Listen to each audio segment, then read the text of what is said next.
I've been praying and studying the Word of God, and I'm committing myself into God's hand. So, shall we pray before we start? நான் ஜெபித்து ஆண்டவருடைய சமூகத்திலே இவைகளை கர்த்தருடைய பாதத்தில் நான் வைக்கிறேன். முதலாவது ஜெபித்து இந்த வேளையை நாங்கள் துவங்கலாம். As David prays in Psalm chapter 16 verse 8, I keep my eyes always on the Lord. With him at my right hand, I will not be shaken.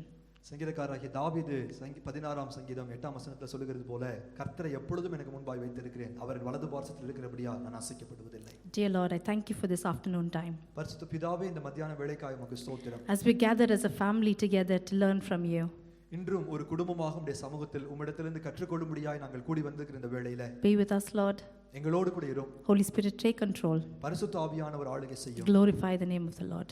உம்முடைய நாமத்தை மகிமைப்படுத்திக் கொள்ளும். In the name of Jesus I pray. இயேசு கிறிஸ்துவின் நாமத்தில் ஜெபிக்கிறோம் பிதாவே. Amen. Amen. So we've been looking at the topic of giving back unto the Lord what we have received from him. தேவனிடத்திலிருந்து பெற்றதை தேவனிடத்தில் திரும்ப கொடுக்க வேண்டும் என்கிற தலைப்பின் கீழ் நாங்கள் தியானித்து வருகிறோம். So can we read from 1 Chronicles chapter 29 13 and 14? 1 நாளாகமம் 29ஆம் அதிகாரம் 13 14 வசனங்களை நாங்கள் வாசிக்கிறோம். Now our God, we give you thanks and praise your glorious name. But who am I and who are my people that we should be able to give as generously as this? Everything comes from you, and we have given you only what comes from your hand. இப்போதும் எங்கள் தேவனே, நாங்கள் உமக்கு ஸ்தோத்திரம் செலுத்தி உமது மகிமையுள்ள நாமத்தை துதிக்கிறோம். இப்படி மனப்பூர்வமாய் கொடுக்கும் திராணி உண்டாவதற்கு நான் எம்மாத்திரம், என் ஜனங்கள் எம்மாத்திரம், எல்லாம் உம்மால் உண்டானது, உமது கரத்திலே வாங்கி உமக்கு கொடுத்தோம். So what we've learned so far, like as a foundation, as a core, we've learned that giving our life back to God, we've learned about giving our life back to God. இந்த செய்தியினுடைய அடிப்படையாக எங்கள் வாழ்வை தேவனுக்கு நாங்கள் ஒப்புக்கொடுக்க வேண்டும் என்று கற்று வருகிறோம். We learn through the prayer of Jesus. ஆண்டவர் இயேசு கிறிஸ்து செய்த ஜெபத்திலிருந்து நாங்கள் கற்றுக்கொள்கிறோம். Father, I commit my spirit into your hands. பிதாவே, உம்முடைய கைகளில் என் ஆவியை ஒப்புவிக்கிறேன் என்று அவர் ஜெபித்தார். And we learned that it was the prayer of the Israelite children. இந்த ஜெபம் இஸ்ரவேலில் இருக்கிற ஒவ்வொரு குழந்தைகளும் செய்கிற ஜெபம் என்று நாங்கள் கற்றுக்கொண்டோம். That they prayed every day and night. ஒவ்வொரு நாளும் இவைகளை அவர்கள் ஜெபிக்கிறார்கள் என்பதை நாங்கள் கற்றுக்கொண்டோம். So we learned that we have to that by praying this prayer, it helps us to commit our life to God. நாங்கள் இந்த ஜெபத்தை செய்வதன் மூலமாய் கர்த்தருக்கு எங்களை அர்ப்பணிப்பதற்கு அது எங்களுக்கு உதவியாக இருக்கிறது என்பதை கற்றுக்கொண்டோம். And through that we learned 4 different ways of committing our life unto God. தேவனுக்கு எங்களுடைய வாழ்க்கையை எப்படி தேவனுக்கு எங்களுடைய வாழ்க்கையை அர்ப்பணிப்பது என்றால் என்ன என்பதை 4 காரியங்களை இதுவரைக்கும் நாங்கள் கற்றிருக்கிறோம். So first we learned about giving our free will back to God. முதலாவதாக எங்களுடைய சுயாதீனத்தை தேவனுக்கு கொடுக்க வேண்டும் என்று கற்றுக்கொண்டோம். And we learned from Mary like how she received the free will but she gave it back to God. இதோ நான் ஆண்டவருக்கு அடிமை என்று சொன்ன மரியாளுடைய வாழ்க்கையிலிருந்து நாங்கள் எப்படி அவள் தன்னுடைய சுதந்திரத்தை தேவனுக்கு கொடுத்தாள் என்பதை நாங்கள் கற்றுக்கொண்டோம். And then on the second we learned about giving our best in everything. இரண்டாவதாக நம்முடைய சிறந்ததை தேவனுக்கு கொடுக்க வேண்டும் என்று கற்றுக்கொண்டோம். Not our leftovers but our best. எங்களுடைய மீந்து போனதை அல்ல, எங்களுடைய பிரதானமானதை கர்த்தருக்கு கொடுக்க வேண்டும் என்று கற்றுக்கொண்டோம். So our best time of day, எங்களுடைய நேரத்தை நாளினுடைய முக்கியமான பகுதியை கொடுக்க வேண்டும். our best effort in everything. எங்களுடைய முயற்சிகளில் தலையான முயற்சிகளை கொடுக்க வேண்டும். And we looked at Abel. நாங்கள் ஆபேலுடைய வாழ்க்கையிலிருந்து இவைகளை கற்றுக்கொண்டோம். And at the third week we learned about giving our wealth that we received from God back unto his hands. மூன்றாவது வாரம் கர்த்தரிடத்திலிருந்து பெற்றுக்கொண்ட ஐஸ்வரியத்தை நாங்கள் தேவனுக்கு கொடுக்க வேண்டும் என்று கற்றுக்கொண்டோம். So that was not about just about giving money back unto God. நாங்கள் எங்களுடைய பணத்தை தேவனுக்கு கொடுப்பது மாத்திரமல்ல, He does not have use of money. ஆண்டவருக்கு பணம் ஒரு பொருட்டல்ல. But it means being responsible. ஆனால் அது எங்களுடைய பொறுப்பை அடையாளமாய் காண்பிக்கிறதா இருக்கிறது என்று கற்றுக்கொண்டோம். In our church and in our community. எங்களுடைய சபையிலும் எங்களுடைய சமுதாயத்திலும் எங்களுக்கு ஒரு பொறுப்பு இருக்கிறதாய் நாங்கள் கற்றுக்கொண்டோம். It's about giving wholeheartedly from your heart. எங்களுடைய இருதயத்தின் அடியாழத்திலிருந்து நாங்கள் இவைகளை செய்ய வேண்டும் என்று சொல்லி நாங்கள் அறிந்தோம். And last week we learned about through Paul we learned about giving grace back unto God's hand. கடந்த வாரத்தில் பவுலுடைய வாழ்க்கையிலிருந்து பெற்ற கிருபையை நாங்கள் திரும்ப கொடுப்பதை கற்றுக்கொண்டோம். We learned that it means that passing on this grace that we received to others. கிருபையை கொடுப்பதென்றால் என்ன? நாங்கள் பெற்ற கிருபையை மற்றவர்களும் பெறத்தக்கதாய் அவைகளை மற்றவர்களுக்கும் கொண்டு செல்வதற்கு பிரயாசப்படுவது என்பதை கற்றுக்கொண்டோம். And we learned 3 points from that. That's in 3 காரியங்களை அவைகளிலிருந்து நாங்கள் பார்த்தோம். So interceding for others in prayers. முதலாவதாக நாங்கள் மற்றவர்களுக்காய் பரிந்து பேசி ஜெபிக்க வேண்டும் என்று அறிந்தோம். Preaching the gospel. சுவிசேஷத்தை பிரசங்கிக்க வேண்டும் என்று அறிந்தோம். And practicing what we preach. நாங்கள் பிரசங்கிப்பது மாத்திரமல்ல, பிரசங்கிக்கிற காரியங்களை நாங்களும் கைக்கொள்ள வேண்டும் என்று அறிந்தோம். So today இன்றும் We're going to carry on with the series with another நாங்கள் இந்த topic. தொடர் செய்தியை நாங்கள் தொடர்ந்து செல்ல போகிறோம். And should we read from Genesis chapter 22, verse 12? இன்று அதற்கு ஆதாரமாக ஆதியாகமம் 22ஆம் அதிகாரம் 12ஆம் வசனத்தை வாசிக்க போகிறோம். Genesis chapter 22, verse 12. ஆதியாகமம் 22ஆம் அதிகாரம் 12வது வசனம்.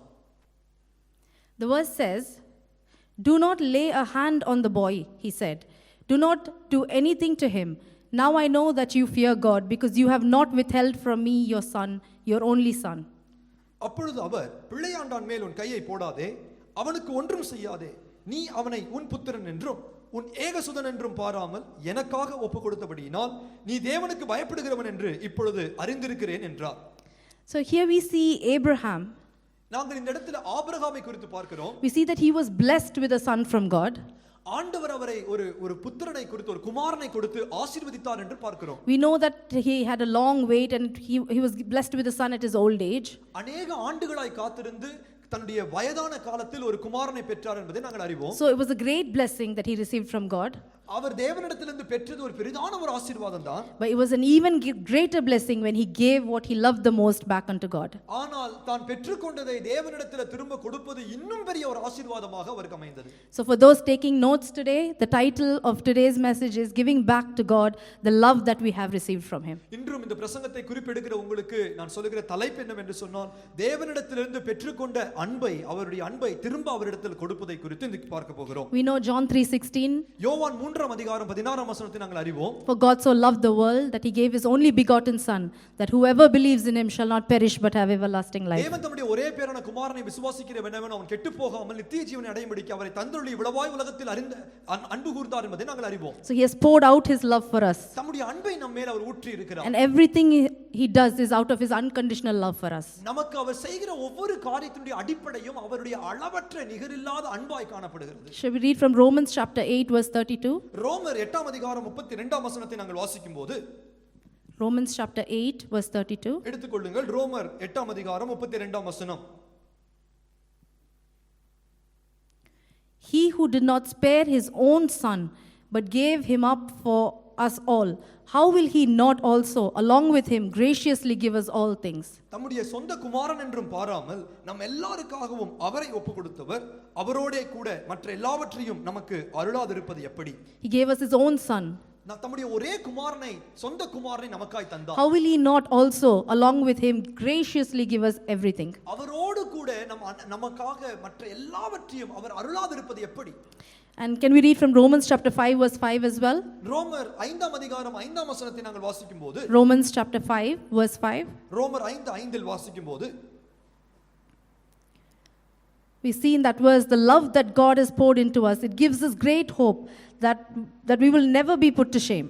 அந்த வசனத்தினுடைய அடிப்படையை பார்க்கும்போது, பரிசுத்த ஆவியானவர் மூலமாய் தேவன் தம்முடைய அன்பை நமக்குள்ள ஊற்றி இருக்கிறார். அந்த அன்பு நமக்கு தருகிற நம்பிக்கை எப்படிப்பட்ட நம்பிக்கை என்று சொன்னால், இந்த அன்பு நம்மை ஒரு காலம் வெட்கப்படுத்தாது என்கிற நம்பிக்கையை தேவன் ஏற்படுத்துகிறார். So we are receiving this love from our Father. நாங்கள் இப்படிப்பட்ட அன்பை தேவனிடத்திலிருந்து பெற்றிருக்கிறோம். It's a great blessing. இது பெரிதான ஒரு ஆசீர்வாதம். But as part of this part of receiving this, it's a greater blessing to give back the love unto God. பெறுவது மாத்திரமல்ல, பெற்றுக்கொள்வதை தேவனுக்கு திரும்ப கொடுப்பதும் பெரிய ஆசீர்வாதம் என்பதை நாங்கள் கருத்தில் கொள்ள So வேண்டும். what does giving back this love unto God mean? தேவனுக்கு நம்முடைய அன்பை திரும்ப கொடுப்பது என்றால் என்ன? So we saw in Abraham's life, நாங்கள் ஆபிரகாமுடைய வாழ்க்கையை பார்த்தோம். he gave the love shown to him தேவன் தம்மிடத்தில் காண்பித்த அன்பை அவர் திரும்ப கொடுத்ததை பார்க்கிறோம். by giving the one he loved the most back to God. தான் ரொம்ப அதிகமாய், மிகவும் அதிகமாய் நேசித்த தன்னுடைய குமாரனை கொடுக்கிறதின் மூலமாய் அவர் செய்ததை பார்க்கிறோம். Yeah. So what does it mean for us to give our love back to God? நம்முடைய வாழ்க்கையில நாம் நம்முடைய நேசத்தை தேவனுக்கு கொடுப்பது என்றால் என்னவென்று பார்ப்போம். For that we must look at what do we love the most. அதை நாங்கள் அறிய வேண்டும் என்றால் முதலாவதாக நாங்கள் எதை அதிகமாய் நேசிக்கிறோம் என்பதை அறிய வேண்டும். So shall we read from Matthew chapter 22, மத்தேயு சுவிசேஷம் 22ஆம் அதிகாரத்தில் 37 to 39. 37வது வசனத்திலிருந்து 39ஆம் வசனம் வரைக்கும் வாசிக்கலாம். The verse that we all know, it says, "Love," Jesus replied, "Love the Lord your God with all your heart and with all your soul and with all your mind. This is the first and greatest commandment." And then he goes on to say, "Love your neighbor as you love yourself." இயேசு அவனை நோக்கி, உன் தேவனாகிய கர்த்தரிடத்தில் உன் முழு இருதயத்தோடும் உன் முழு ஆத்துமாவோடும் உன் முழு மனதோடும் அன்பு கூறுவாயாக. இது முதலாம் பிரதான கற்பனை. இதற்கு ஒப்பாயிருக்கிற இரண்டாம் கற்பனை என்னவென்றால், உன்னிடத்தில் நீ அன்பு கூறுவது போல பிறனிடத்திலும் அன்பு கூறுவாயாக என்பதே. So Jesus shows us here that we love ourselves. ஆண்டவர் இயேசுவினுடைய வார்த்தையின் அடிப்படையில் இங்கே பார்க்கும்போது நாம் நம்மை அதிகமாய் நேசிக்கிறோம் என்பதை நாங்கள் அறிகிறோம். So what does loving ourselves mean? நம்மை நாம் நேசிப்பது என்றால் என்ன? So it means that, for example, if someone talks behind our back, that hurts us. நம்மை பற்றி யாராகில் நம் பின்பக்கத்தில் நம்முடைய பின்னாக பேசுவார்கள் என்று சொன்னால் அது நம்மை மிகவும் வேதனைப்படுத்துகிறது. If someone praises us, that makes us happy. நம்மை யாராகிலும் புகழ்ந்து பேசினால் அதை குறித்து நாங்கள் மகிழ்ச்சி அடைகிறோம். We generally want to portray the best of ourselves out. எங்களை குறித்து நாங்கள் சிறப்பான முறையிலேயே எங்களை காண்பித்துக் கொள்ள விரும்புகிறோம்.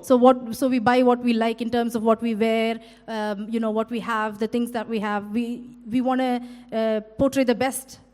எங்களுடைய வாழ்க்கையில் நாங்கள் வாங்குகிற பொருளா இருக்கலாம், நாங்கள் உடுத்துகிற உடைகளா இருக்கலாம், எல்லாவற்றின் மூலமாக நாங்கள் நல்லா சிறப்பாய் வெளிப்படப்பட வேண்டும் என்று சொல்லி நாங்கள் விரும்புகிறோம். Also, like the education we have, the knowledge about current affairs, in every situation we want to keep up.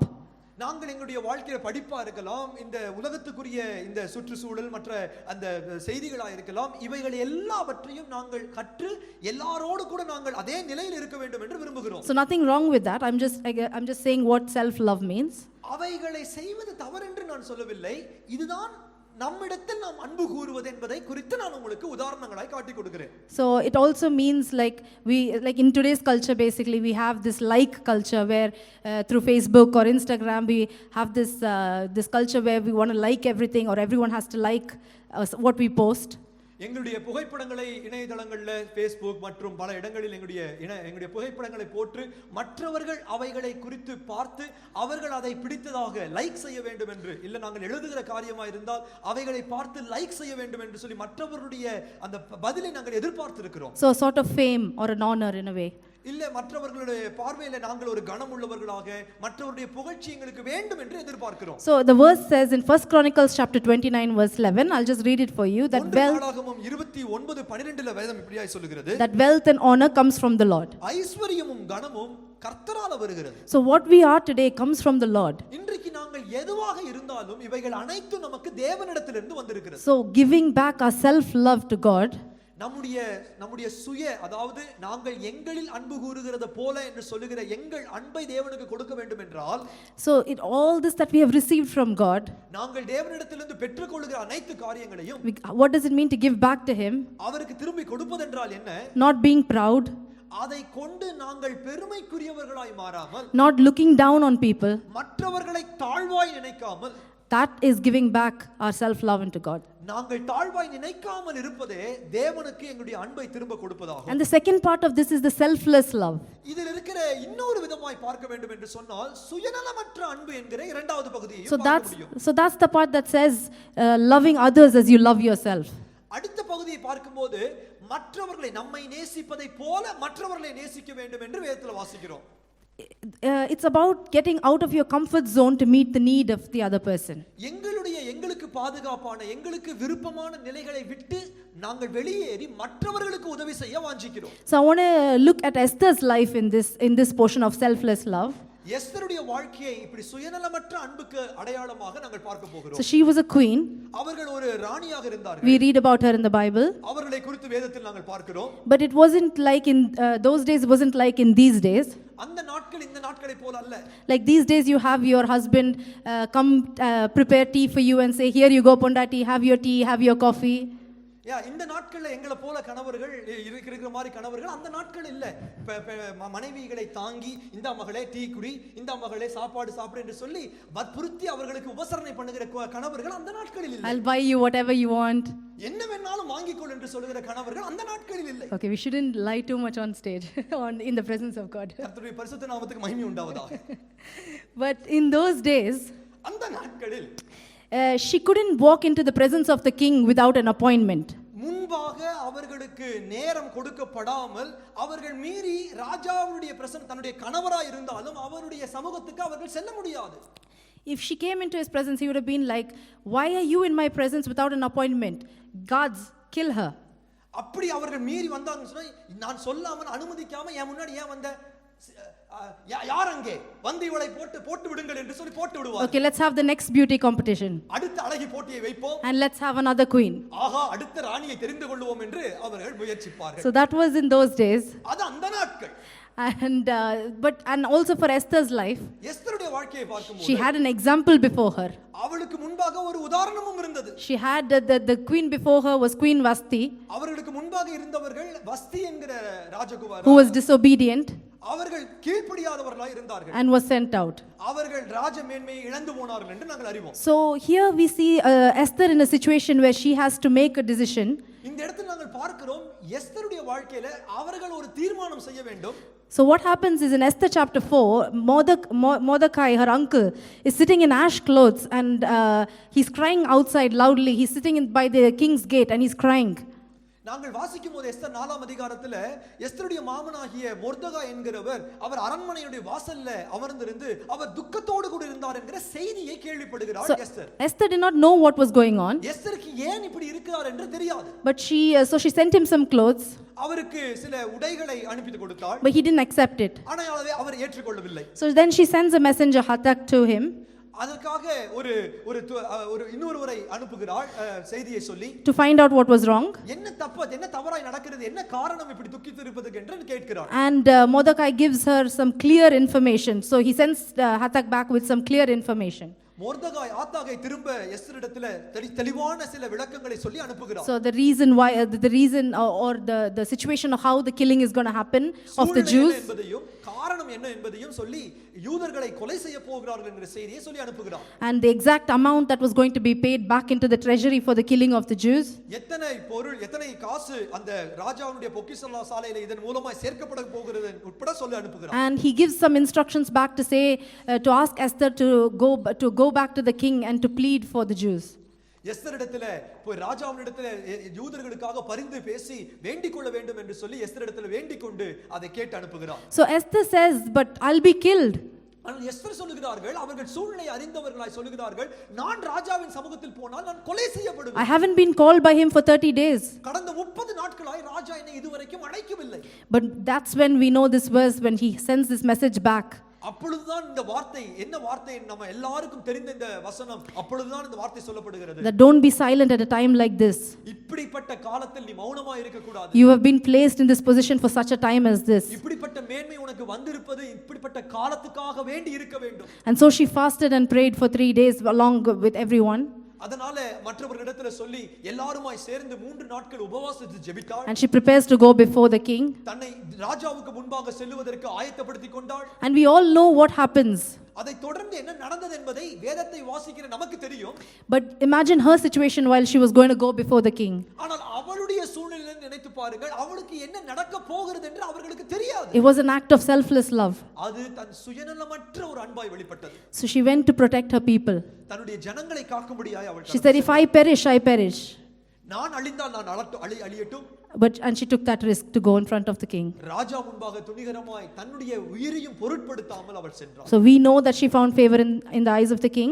அவள் ராஜாவுடைய கண்களிலே அவர்களுக்கு தயவு கிடைத்தது என்பதை நாங்கள் அறிவோம். And the Jews were saved. அன்று அந்த யூதர்கள் காக்கப்பட்டார்கள் என்பதையும் நாங்கள் அறிவோம். And in another example, if we look at Ruth, இன்னொரு உதாரணத்தை பார்க்கும்போது ரூத்துடைய சரித்திரத்தை நாங்கள் பார்த்தால் we know that she lost her husband.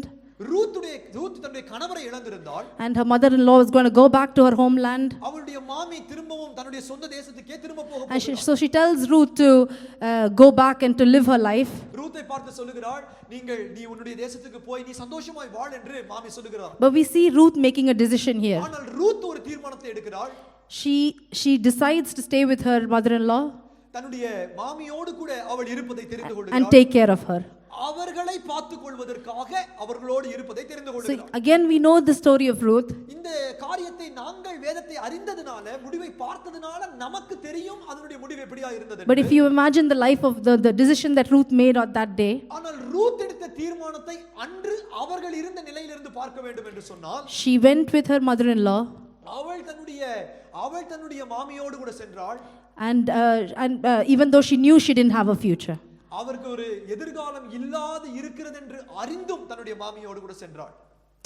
So, so what we understand here is the selfless love of Ruth and Esther here. நாங்கள் இதில் பார்க்கிற காரியம் என்ன தெரியுமா?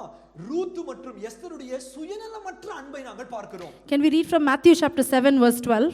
மத்தேயு 7 ஆம் அதிகாரம் 12 ஆம் வசனத்தை பார்ப்போமா?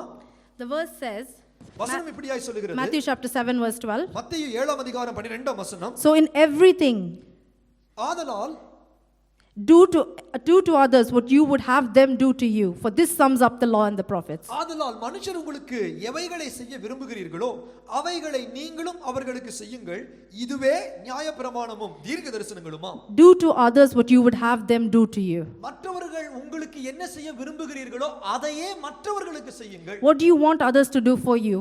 மற்றவர்கள் உங்களுக்கு என்ன செய்ய வேண்டும் என்று நீங்கள் விரும்புகிறீர்கள்? Do we want them to understand us, மற்றவர்கள் உங்களை புரிந்து கொள்ள வேண்டும் என்று to care for us, நம்மை அவர்கள் கவனிக்க வேண்டும் என்று நாம் நினைக்கிறோமா? especially when we are in a vulnerable situation? நாங்கள் ஒரு தேவையோடு இருக்கும்போது அந்த காரியங்களை நாங்கள் எதிர்பார்க்கிறோம் அல்லவா? We expect them to see things from our perspective. நம்முடைய பாங்கிலிருந்து நம்முடைய நிலைகளிலிருந்து காரியங்களை பார்க்க நாங்கள் எதிர்பார்க்கிறோம். If Ruth was the one alone, Ruth அவர்கள் தனிமையா இருந்திருந்தால், traveling alone in her old age, அவர்கள் வயதான காலத்துல தனிமையாய் நடந்து செல்லுகிற காலமாய் with no one to look after, யாரும் அவர்களை பார்த்துக் கொள்வதற்கு இல்லாதிருந்தால், would she have expected Naomi to go with her?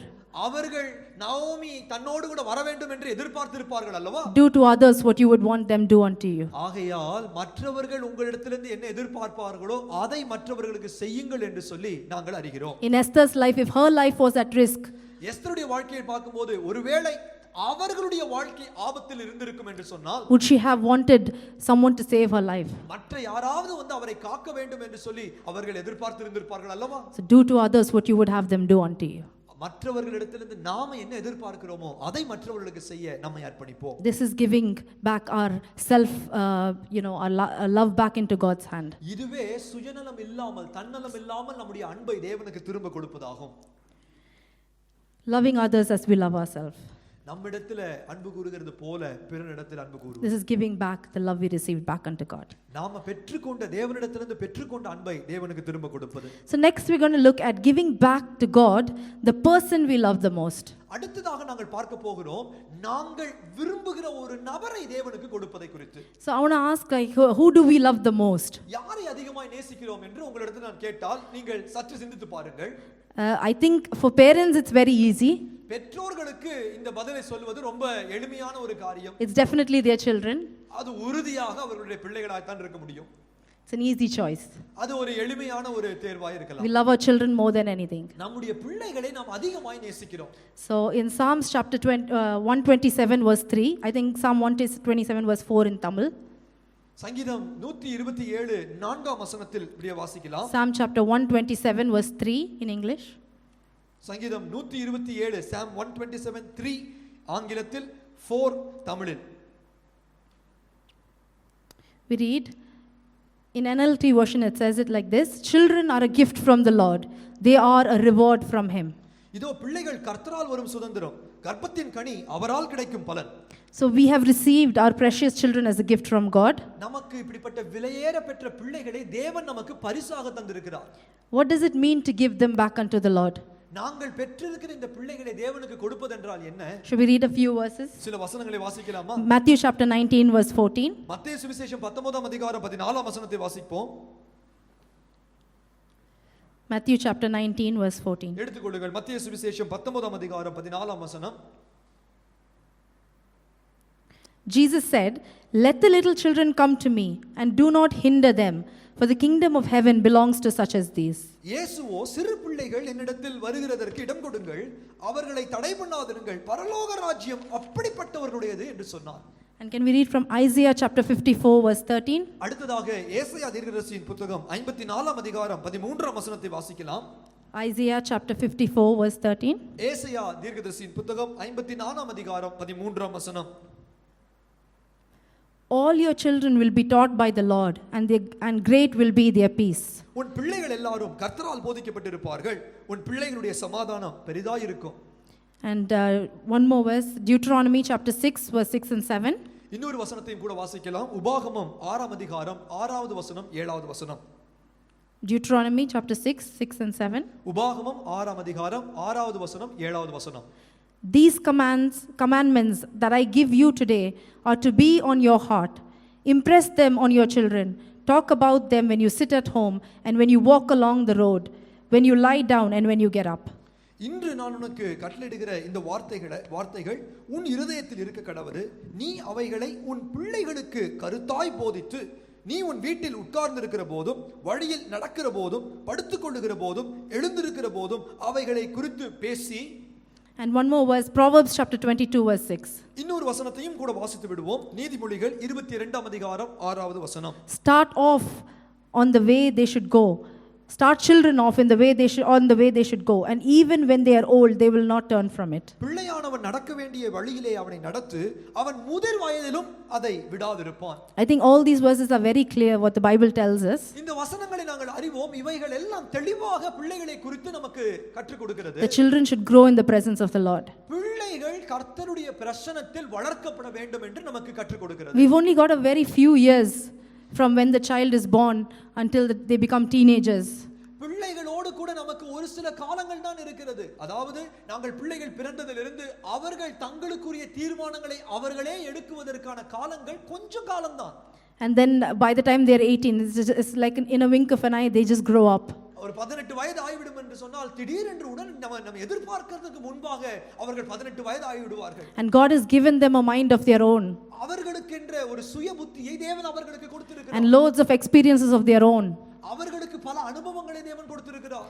But if we start off the children in the way they should go, ஆனால் அவர்கள் அந்த அனுபவங்களில் கடந்து செல்லுவதற்கு நாங்கள் அவர்களுடைய இளம் பிராயத்தில் முதலாவது அவர்களுக்கு கர்த்தரை கொடுத்து விடுவோம் என்று சொன்னால், even when they are old they will not turn from it. அவர்கள் முதிர் வயதிலும் அதை விடாதிருப்பார்கள். You know that when they go out into the world, அவர்கள் உலகத்துக்கு கடந்து செல்லும்போது they'll have to make many decisions. பல தீர்மானங்களை அவர்கள் எடுக்க வேண்டும். They'll have to make many choices.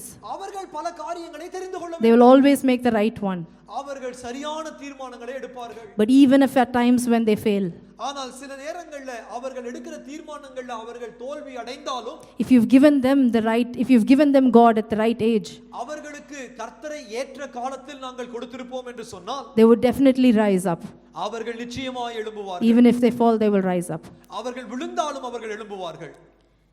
We know from Hannah's life, நாங்கள் அன்னாளுடைய வாழ்க்கையை பார்க்கும்போது, true to what she said, she dedicated her son to God. தன்னுடைய பிள்ளையை கர்த்தருக்கென்று அவள் ஒப்புக்கொடுத்தாள். She took care of him though for the 2-3 years that he was with her. Samuel தன்னோடு கூட இருந்த 3-4 வயது வரைக்கும் அவள் தன்னோடு கூட வைத்து அவனை பராமரித்து பாதுகாத்துக் கொண்டாள். And then this beautiful verse in 1 Samuel chapter 2 verse 19, 1 Samuel 2ஆம் அதிகாரம் 19ஆம் வசனத்தில் இப்படியாய் வாசிக்கிறோம், that each year his mother made him a little robe and took it to him when she went up with her husband to offer the annual sacrifice. அவனுடைய தாய் வருஷந்தோறும் செலுத்தும் பலியை செலுத்துகிறதற்காக தன் புருஷனோடே கூட வருகிற போதெல்லாம் அவனுக்கு ஒரு சின்ன சட்டையை தைத்து கொண்டு வருவாள். She took care of him, அவனை பார்த்து கொண்டாள். but she dedicated him to God. ஆனால் அவனை கர்த்தருக்கென்று ஒப்புக்கொடுத்தாள்.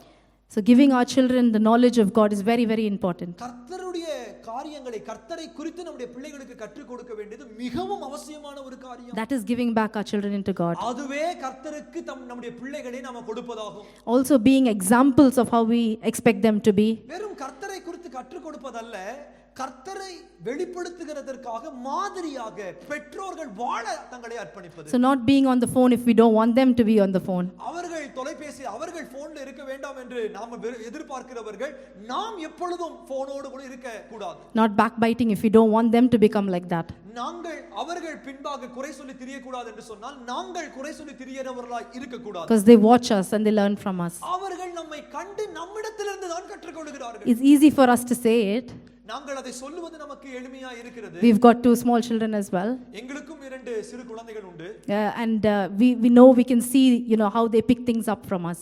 எங்களிடத்திலிருந்து எப்படி காரியங்களை கற்றுக்கொள்கிறார்கள்ங்கறதை நாங்களும் பார்க்கிறோம். So I'm learning as I'm teaching, I'm learning as well. நாங்கள் இப்பொழுது இந்த காரியங்களை பிரசங்கிக்கும் போதே நாங்களும் எங்களுடைய அனுபவத்தின் வழியாக எங்கள் பிள்ளைகளிடத்திலிருந்து நாங்கள் செய்ய வேண்டிய காரியங்களை கற்றுக்கொண்டு வருகிறோம். So being examples நாங்கள் ஒரு மாதிரியா இருக்க of how we expect them to be. அவர்கள் எதிர்பார்க்கிற அவர்களை நாங்கள் எப்படி இருக்க வேண்டும் என்று எதிர்பார்க்கிறோமோ அதை போன்ற ஒரு மாதிரிகளாக சான்றுகளாக நாங்கள் இருக்க வேண்டும். So praying with them and sharing with them. அவர்களோடு கூட ஜெபம் பண்ணுங்கள், அவர்களோடு கூட பகிர்ந்து கொள்ளுங்கள். Giving back our children unto God. ஆண்டவருக்கு நம்முடைய பிள்ளைகளை திரும்ப கொடுப்போம். What we've received from him. ஆண்டவரிடத்திலிருந்து பெற்ற பிள்ளைகளை தேவனுக்கு திரும்ப கொடுப்போம். So I realize that there are some of us who don't have children as well. இந்த இடத்துல இருக்கிற சிலருக்கு, நீங்கள் கேட்டுக்கொண்டிருக்கிறவர்களுக்கு உங்களுக்கு இன்னும் சில பிள்ளைகள் இல்லாமல் இருக்கலாம். So we have others that we love.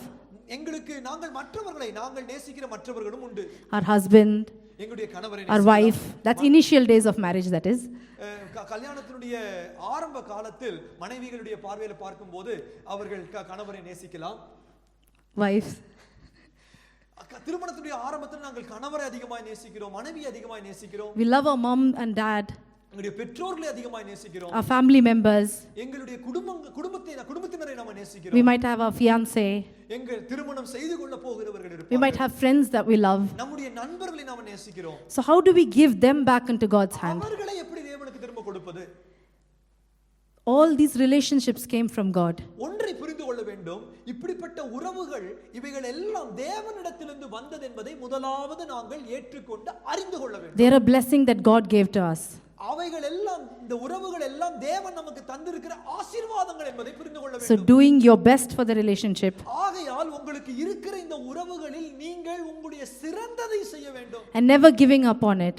அந்த உறவை ஒரு காரணத்தை கொண்டு பாதியில விட்டு விடாதபடிக்கு உறவுக்காய் பிரயாசப்பட வேண்டும். That's giving your relationships and the love and the people you love most back unto God. இதுவே நம்முடைய உறவுகளையும் நாங்கள் நேசிக்கிற மற்றவர்களையும் தேவனுக்கு கொடுப்பதற்குண்டான வழிமுறையாய் காணப்படுகிறது. So this is what we're learning from giving what we've received, the love that we've received from God back into him. இவைகளின் மூலமாக தேவனிடத்திலிருந்து பெற்ற அன்பை நாம் தேவனுக்கு கொடுப்பதை நாங்கள் கற்றுக்கொண்டு வருகிறோம். So just want to give you a quick recap. ஒரு தொகுப்பை உங்களுக்கு சுருக்கமாய் நான் சொல்லி முடிக்கிறேன். So we learned about our self love. நாங்கள் முதலாவது அன்பை திரும்ப கொடுப்பது என்று சொன்னால் முதலாவது எங்களை நேசிக்கிற நேசத்தை குறித்து முதலாவது நாங்கள் பார்த்தோம். So how do we give our self love back to God? எங்களை நேசிக்கிற நேசத்தை எப்படி தேவனுக்கு கொடுப்பது என்பதை பார்த்தோம். It's not being proud and not looking down on others. நாங்கள் பெற்றுக்கொண்ட எங்களுக்கு இருக்கிற அந்தஸ்துகள் தகுதிகளை கொண்டு நாங்கள் பெருமை உள்ளவர்களாக மாறி மற்றவர்களை கீழாக பார்க்காமல் எங்களுடைய புகழ்ச்சிகளை தேவனுக்கு கொடுப்பது என்று நாங்கள் கற்றுக்கொண்டோம். And the second part we learned about selfless love. இரண்டாவதாக நாங்கள் சுயநலமற்ற அன்பை குறித்து கற்றுக்கொண்டோம். About how we love others as we love ourselves. எங்களிடத்தில் அன்பு கூறுகிறது போல பிறனையும் அன்பு கூறுகிறதை குறித்து பார்த்தோம். We learned about doing to others as what we would want them to do unto us. மற்றவர்களுக்கு நாங்கள் எதை செய்ய மற்றவர்கள் எங்களுக்கு என்ன செய்ய வேண்டும் என்று நாங்கள் விரும்புகிறோமோ அதை மற்றவர்களுக்கு செய்ய வேண்டும் என்று நாங்கள் கற்றுக்கொண்டோம். Seeing things from others' perspective. மற்றவர்களுடைய கண் பார்வையிலிருந்து காரியங்களை நாங்கள் பார்க்க நாங்கள் கற்றுக்கொண்டோம். Understanding and caring. மற்றவர்களை புரிந்து கொண்டு மற்றவர்களை பராமரிக்க பாதுகாக்க நாங்கள் அவைகளை கற்றுக்கொள்கிறோம். We learned about giving the people that we love back unto God. நாங்கள் அடுத்ததாக நாங்கள் விரும்புகிறவரை நேசிக்கிற உறவுகளை நேசிக்கிறவர்களை தேவனிடத்தில் திரும்ப கொடுப்பதை கற்றுக்கொண்டோம். Our children. முதலாவது நாங்கள் பார்த்தோம் எங்கள் பிள்ளைகளை குறித்து. Giving them the knowledge of God.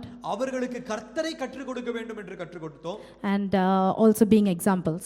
அவர்களுக்கு நாங்கள் ஒரு மாதிரியாக ஒரு சான்றாய் இருக்க வேண்டும் என்று கற்றுக்கொண்டோம். And also all other relationships. மற்ற எல்லா உறவுகளிலும் doing the best that you can. இந்த உறவு தேவனால் வந்தது என்பதை அறிந்து அதற்கென்று நாங்கள் முழு பிரயாசத்தையும் செலுத்த வேண்டும் என்று and not giving up. அதை பாதியிலே ஒரு நாள் விட்டுவிடக் கூடாது என்பதை கற்றுக்கொண்டோம். Shall we pray? நாங்கள் ஜெபிக்கலாமா? எல்லாரும் கண்களை மூடி இந்த வேளையில கர்த்தருடைய சமூகத்துல நம்ம எல்லாரும் ஜெபிக்க போகிறோம். இந்த வேளையில கேட்ட கர்த்தருடைய வார்த்தைகளை கருத்தில் கொண்டு நினைவில் வைத்து ஒரு விஷயம் கூட நம்ம எல்லாரும் கண்களை மூடி ஜெபிக்கலாமா? இருக்கிற இடத்துல முடிந்தவர்கள் எழும்பி நின்று அப்படியே கர்த்தருடைய சமூகத்தில் நம்மை ஒப்பு கொடுப்போம். தேவனுடைய பாதத்துல ஒரு விஷயம் கூட நம்மை தாழ்த்தி அர்ப்பணிப்போம். கர்த்தர் நல்லவர், அவர் கிருபை என்றும் உள்ளது. தேவனுடைய சமூகத்திலிருந்து நாங்கள் தேவனிடத்திலிருந்து பெற்றுக்கொள்ளுகிறது பெரிதான ஒரு ஆசீர்வாதம். ஆனால் நாங்கள் பெற்றுக்கொள்ளுகிறதை தேவனுக்கு திரும்ப கொடுப்பது இன்னும் பெரிய ஆசீர்வாதம் என்பதை கற்றுக்கொண்டோம். தேவனுக்கு திரும்ப கொடுக்க வேண்டிய காரியங்களை கர்த்தருக்கு முழு இருதயத்தோடு கொடுக்க வேண்டும் என்று நாங்கள் அறிந்து கொண்டோம்.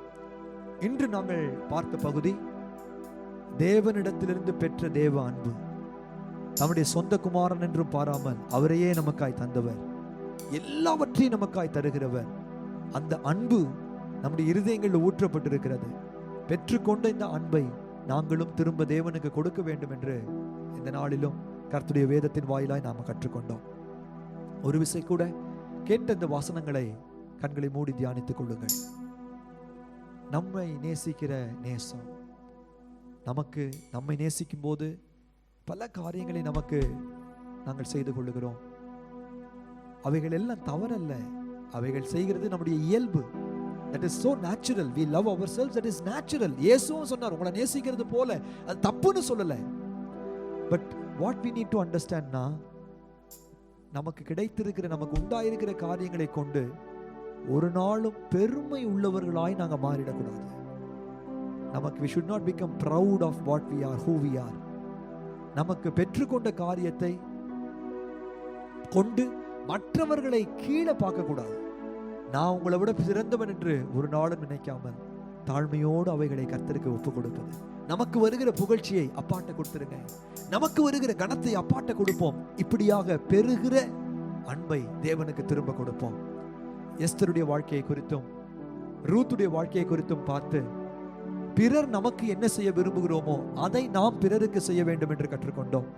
நம்ம எல்லாரும் ஒரு தேவை வரும்போது எனக்கு எல்லாரும் இதை செய்யணும்னு சொல்லி எதிர்பார்ப்பது வழக்கம். உண்மைதானே? அதுவும் தவறல்ல. நமக்கு ஒரு தேவை வரும்போது மற்றவர்கள் செய்ய வேண்டும் என்று எதிர்பார்க்கிறது தவறல்ல. ஆனால் மற்றவர்களும் அவர்களுடைய தேவையில் இதை எதிர்பார்ப்பார்கள் என்பதை புரிந்து நாம் மற்றவர்களுடைய பெர்ஸ்பெக்டிவ், அவர்களுடைய பக்கத்திலிருந்து அவர்கள் நிலைகளை அணிந்து, சில நேரத்தில் திடீர்னு என்று ஒருவர் கோபப்பட்டு பேசிவிடலாம், சிலர் சில காரியங்களை தவறாய் செய்து விடலாம். ஆனால் உடனடியாக அவர்களை குற்றப்படுத்தி அவர்களை பகைக்காமல் நாம அவர்களுடைய பக்கத்திலிருந்து அவர்கள் ஏன் இப்படி நடந்திருக்க வேண்டும் என்று நினைத்தால் உண்மையாக நாங்கள் பிறனை நேசிப்பதை நானும் நீங்களும் கற்றுக்கொள்ள முடியும்.